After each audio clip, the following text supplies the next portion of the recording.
Jamaah. Oh jamaah. Alhamdulillah. Tepuk tangannya, kita masih di Islam itu indah. Semangat belajar pagi hari ini. Tema kita adalah daftar orang-orang yang dimaafkan oleh Allah. Terus yang gak dimaafin gimana? Benar gak Habib Muhammad Syihab? Katanya orang yang gak dimaafin sama Allah, orang yang kata-katanya penuh dengan dusta. Waduh. Jangan ada dusta di antara kita. Jangan ada dusta. Ya. Silakan Habib Muhammad. Bismillahirrahmanirrahim. Sayyidina Imam Muhammadil Bagir.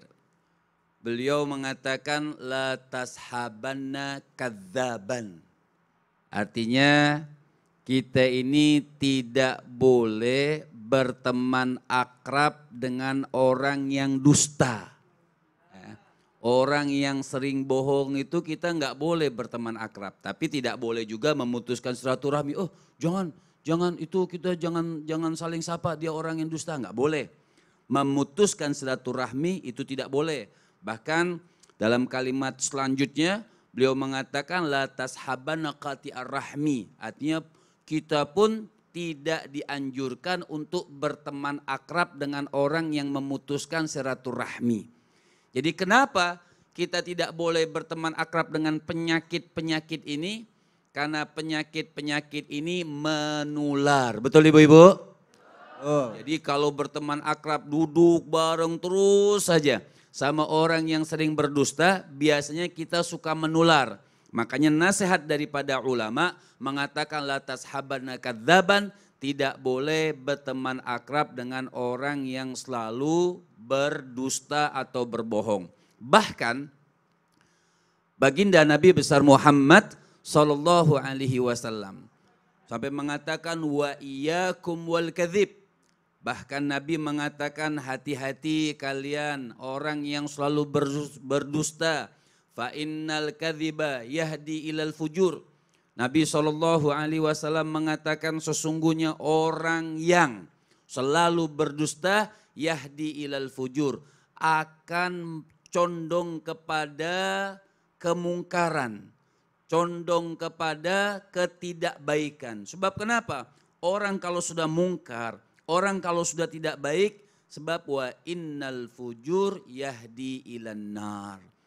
Orang yang selalu mungkar, orang yang selalu tidak baik akan menjurus kemana menjurusnya? Ke nerakanya Allah Subhanahu wa ta'ala.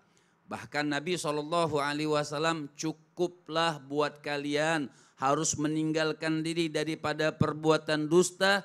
Kalau kita terus wa yatahara ilal kadzib, kalau kita terus menerus untuk melakukan bohong, dusta, maka yuktabu indallah akan dicap, distempel oleh Allah Subhanahu wa taala kadzaban, akan distempel oleh Allah Subhanahu wa taala orang yang selalu berbuat dusta, distempel oleh Allah Subhanahu wa taala.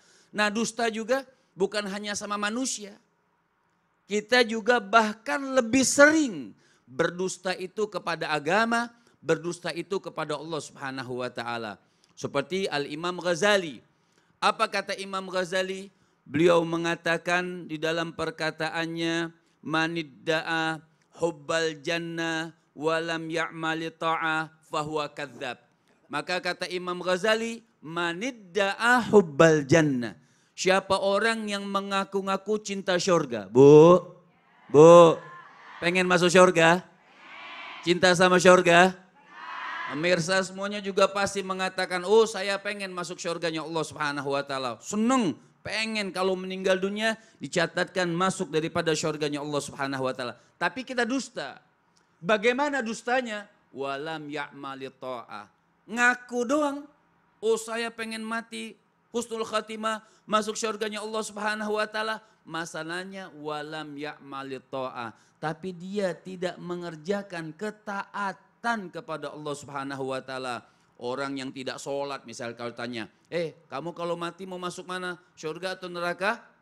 Pasti milihnya syurga. Tapi enggak sholat. Maka kata Imam Ghazali fahuwa kadzab. Maka dia sudah berdusta dengan agama.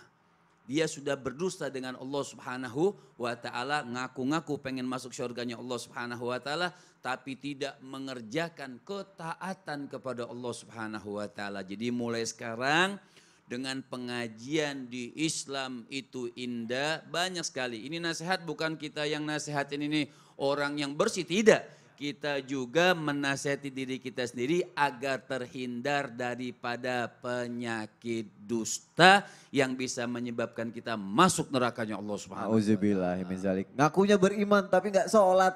Dusta berarti ya. Iya. Aduh ya Allah. Terima kasih Habib untuk penjelasannya. Tepuk tangan untuk guru-guru kita, Masya Allah.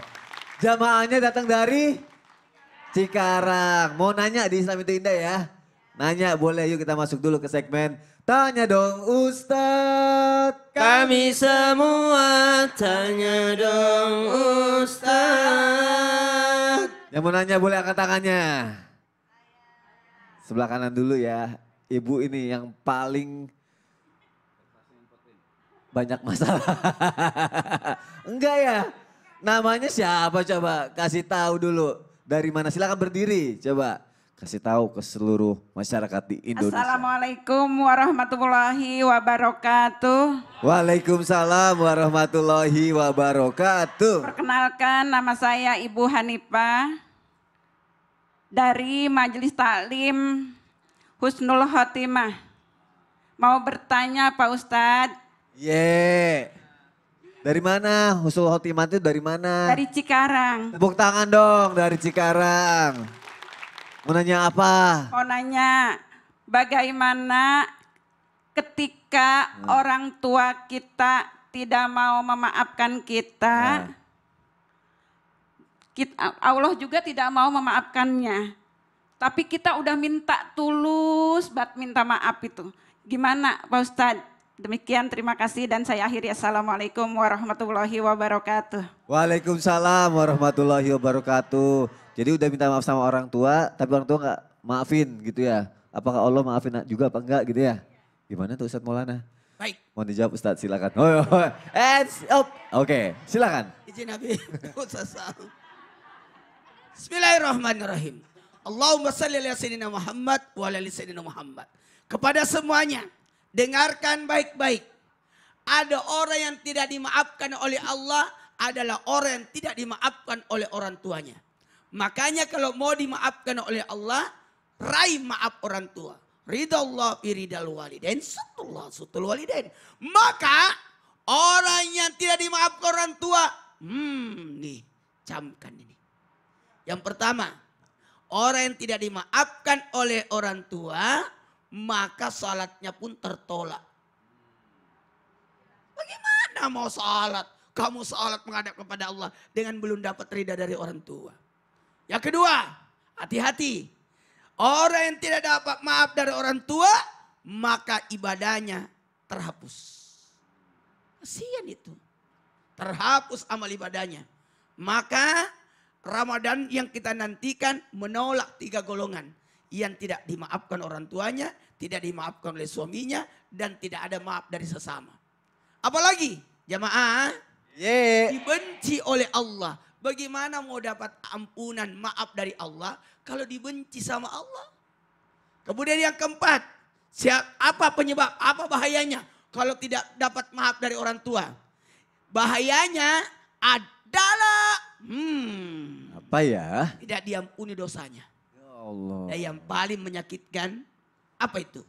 Tidak akan mencium baunya surga. Ya Allah. Jangankan masuk surga, mencium wanginya surga tidak bakalan bagi orang yang tidak dapat maaf dari orang tua. Ya Allah, berarti kita harus berusaha untuk mendapatkan maaf dari orang tua Harus. gitu ya. Orang anak itu tidak boleh jauh dari orang tua. Supaya dapat selalu berdekatan membantu orang tua. Masya Allah, terima kasih Ustadz Maulana, boleh tepuk tangannya. Terjawab ya Bu ya. Ya minta maaf dulu sama orang tuanya. Alhamdulillah kan ya. Iya.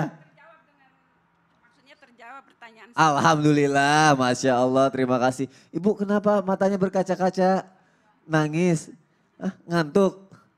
Enggak, nanya aja ya. Ya boleh, silakan berdiri Bu. Siapa namanya? Kasih tahu pakai mic atuh, jangan bisikin saya. Bismillahirrahmanirrahim. Assalamualaikum warahmatullahi taala wabarakatuh. Waalaikumsalam warahmatullahi wabarakatuh. Perkenalkan, nama saya Fatimah dari Majlis Taklim Husnul Khotimah Cikarang, Bekasi. Tepuk tangannya dong. Mau nanya apa sih? Saya ingin bertanya kepada Ustadz Sam. Siap Ibu. Siap. Pak Ustadz, Ya. bagaimana kalau kita sesama muslim sering mengadu domba? Oh. Sedangkan kalau seandainya sesama non-muslim, bagaimana itu? Ibu mau ngurusin non muslim juga. Yang diadu domba non muslim gitu. Non-muslim ya. juga. Siap. Demikianlah pertanyaan dari saya akhiri. Wassalamualaikum warahmatullahi wabarakatuh. Waalaikumsalam warahmatullahi wabarakatuh. Terima kasih Bu. Ibunya kayak Iron Man ya tuh, jantungnya di luar tuh lihat. Oh itu semuanya sama. Sama ya. Cuma beda ada yang mereng-mereng ada. Iya, Masya Allah. Silakan Ustaz Syam, silakan dijawab. Sampai guruku Habib Muhammad, Ustaz Maulana, Mas Soni, jamaah di studio, jamaah di rumah, Al-Quran, surah Al-Qalam ayat 10 dan 11. A'udzu billahi minasy syaithanir rajim. Allah. ولا تطع كل حلاف مهين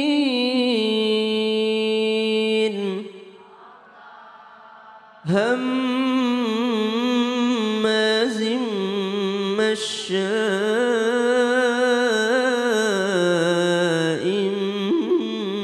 بنميم.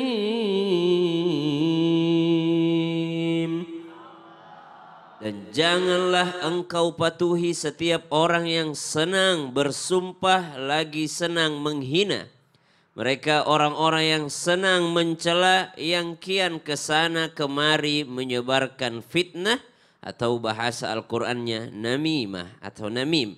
Maka dalam ayat ini disebutkan tentang tercelanya salah satu sifat yang sangat tidak disenangi oleh Allah Subhanahu wa taala adalah tukang adu domba. Yang pertama, dalil Al-Qur'annya sudah ada di dalam surah Al-Qalam ayat 10 dan 11. Allah tidak senang dan Allah mencela orang-orang yang demikian. Yang kedua, dari baginda Nabi SAW, ketika Nabi SAW melewati kuburan, maka Nabi SAW mengingatkan kepada seluruh sahabat yang masih hidup pada saat itu radhiyallahu anhum ajma'in, bahwasanya di dalam kubur tersebut ada yang sedang terkena siksaan. Apa siksaan tersebut? Dikarenakan karena dia adalah seorang tukang adu domba, kesana kemari menyebarkan fitnah untuk membuat orang yang sedang berkawan menjadi lawan. Yang ketiga, daripada hadis Nabi SAW sudah, dari ayat sudah, kita lihat bagaimana kisah para sahabat Nabi SAW. Sayyidina Umar bin Khattab radhiyallahu anhu arda didatangi oleh seorang laki-laki. Laki-laki ini menceritakan keburukan daripada orang yang sedang bersahabat dengan Sayyidina Umar bin Khattab radhiyallahu anhu arda.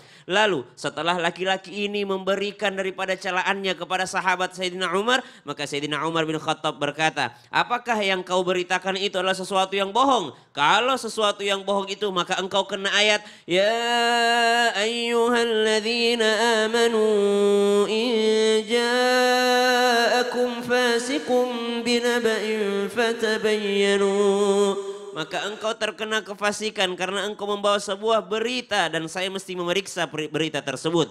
Tapi kalau yang kau sampaikan itulah sesuatu yang benar, maka engkau masuk ke dalam ayat Al-Qalam tadi. Hammazim masya'im binamim. Apa maksud daripada kisah ini? Sayyidina Umar bin Khattab radhiyallahu anhu mengajarkan kepada kita, namimah itu, adu domba itu, baik beritanya benar ataupun beritanya bohong, enggak ada baiknya. Kenapa? Karena bisa memecah belah suatu kaum, baik itu muslim ataupun non-muslim. Suatu ketika ada seorang yang melihat budak yang sedang dijual di pasar. Dahulu manusia diperjualbelikan menjadi budak. Maka orang ini bertanya, apa kekurangan budak ini? Kata penjualnya, enggak ada, fisiknya sempurna, ini cuma satu aja. Kenapa dia? Dia tukang namimah, tukang adu domba. Kata yang mau beli, ya udahlah enggak apa-apa, yang penting fisiknya kuat. Akhirnya apa yang terjadi? Tibalah budak ini di rumah sang majikan tadi. Sang majikan tadi memperlakukan dia sebelayaknya budak. Maka budak ini berkata kepada istri majikannya, ketahuilah suamimu itu tidak cinta lagi sama kamu. Kata istrinya, maksudnya gimana? Kalau kau mau bukti, coba cukur jenggotnya nanti malam. Lalu budak ini datang kepada suami mengatakan, ketahuilah istrimu itu mau membunuhmu. Kalau kau tidak percaya, lihatlah nanti malam. Akhirnya datanglah istrinya membawa pisau cukur untuk jenggotnya. Pas ditaruh di dagunya, suaminya yang pura-pura tidur langsung melihat, merebut pisau tersebut, dibunuhlah istrinya. Ya Keluarga Allah. dari sang istri tidak terima, dibunuhlah suaminya. Mati dua-duanya gara-gara satu tukang adu domba. Ya Allah, nauzubillah min dzalik. Mungkin supaya nggak dosa jangan adu domba, Bu. Apa Saya coba adu panco kali ya. Aduh apa? Adu panco. Itu lebih masuk akal. Terima kasih Ustaz untuk penjelasannya. Tepuk tangan untuk guru-guru kita. Terjawab ya Bu ya. Masya Allah, tabarakallah. Bagus banget penjelasannya, kisahnya juga bagus banget tadi. Siapa lagi ya yang mau nanya ya? Oh saya. Ibu aja deh, silakan Ibu. Maaf Ibu, boleh kasihkan ke belakang Ibu, silakan. Ibu berdiri Bu, namanya siapa, dari mana? Bismillahirrahmanirrahim. Perkenalkan, nama saya Ibu Anissa dari Majelis Taklim Husnul Khotimah Cikarang, Bekasi. Tepuk tangannya, Masya Allah. Mau nanya apa Ibu? Saya mau nanya kepada Habib. Oh siap. Gini Siap. Habib, katanya Allah Subhanahu wa Ta'ala akan mengampuni semua dosa hambanya. Yang dari pertanyaan saya, apakah dosa satu hamba atau dosa semua hamba? Itu tolong jelaskan agar kami paham.